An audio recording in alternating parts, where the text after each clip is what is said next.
Everything is energy. We're going to explore this a little bit, and we're going to get a little bit metaphysical. So stick with me. I'm going to pose some ideas for us to hold loosely, to just get curious about. And then I want you to be sort of a detective or a scientist and see how they affect your day-to-day life as we go through the next week. So everything is energy. What is energy?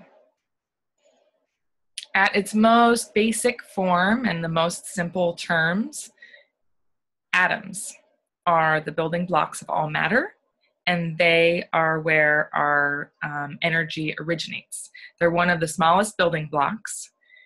At their core, an atom is mostly empty space.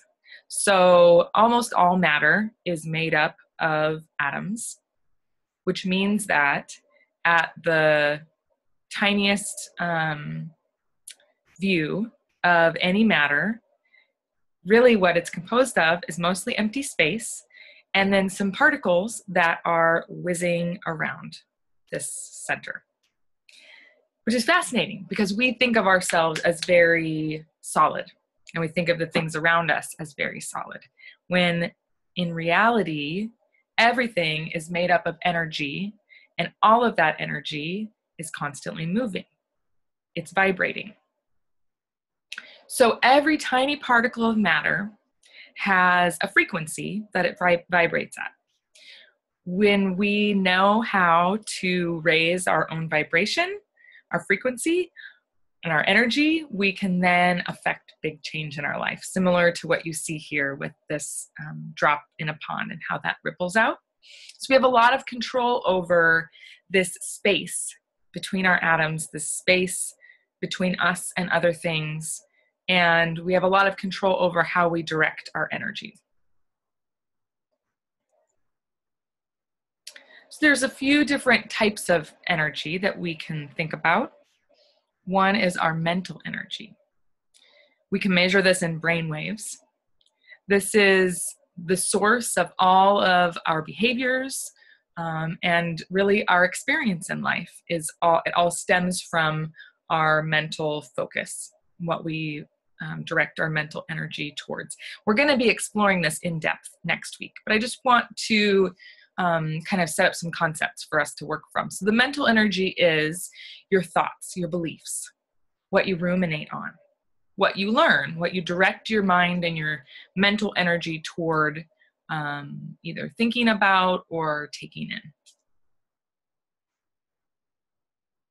We also have emotional energy. If you want to go in depth on this emotional energy compass that you see here with each sort of a range of emotions that are categorized by a numerical value, there is a link in the bonus resources that goes in depth on that, and it's very interesting. But if you think of your body as a tuning rod, you know what a tuning rod is. Like if you hit a tuning rod with a mallet, it will vibrate at a certain frequency and it will actually produce a sound. And that sends energy out into the space all around it. So our bodies are like tuning rods, and our mind is usually the stimulus for what's happening in our body and the emotions that we feel. So really you can think of your emotional energy as the way that your thoughts affect the vibration of your body. And that can be very low vibrating. And as you see here on the scale, the lowest on the scale is apathy. Or it can be very high vibrating, which the scale works all the way up.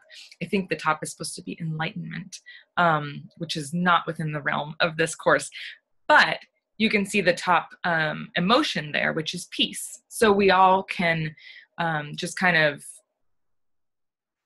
viscerally understand what the difference between those emotions feels like. If we're in apathy, we're heavy, we're kind of fixed, and we have this thick energy around us, versus if we're feeling peace, if we're at peace, we feel more of a lightness, So you can start to feel into what those different emotions and what those energies feel like in your body.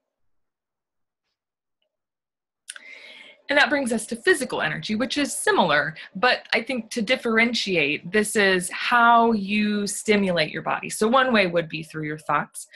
It also could be your physical activity, what you're doing physically with your body.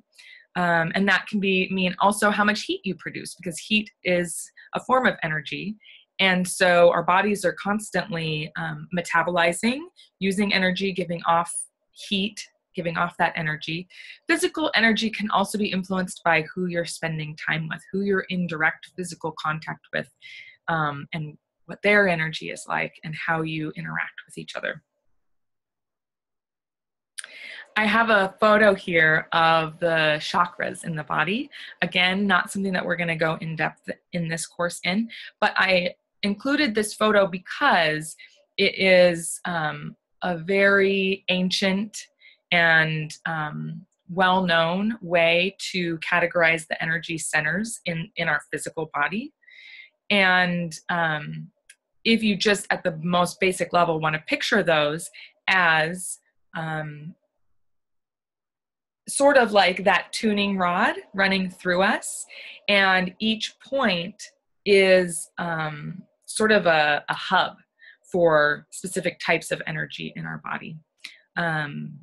Acupuncture uses these energy points, Chinese medicine, and then a lot of other practices for yoga and things like that will reference these points in the body. So you can think about just how your energy may feel between your throat and between your solar plexus. Those are two different energy centers in your body, the throat chakra and the solar plexus chakra. And whether you call them chakras or you just talk about, the lump in your throat, either way of describing that is talking about really a hub of energy in your body. So you can also overlay that information to start thinking about, where do I feel this energy in my body?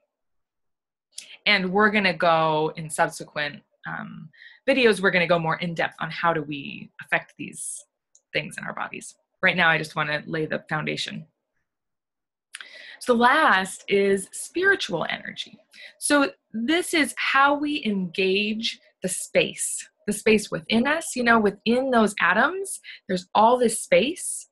It's sort of mysterious that we're made up of so much space and not solid matter like we imagine. So how do we engage this space within us, the space all around us?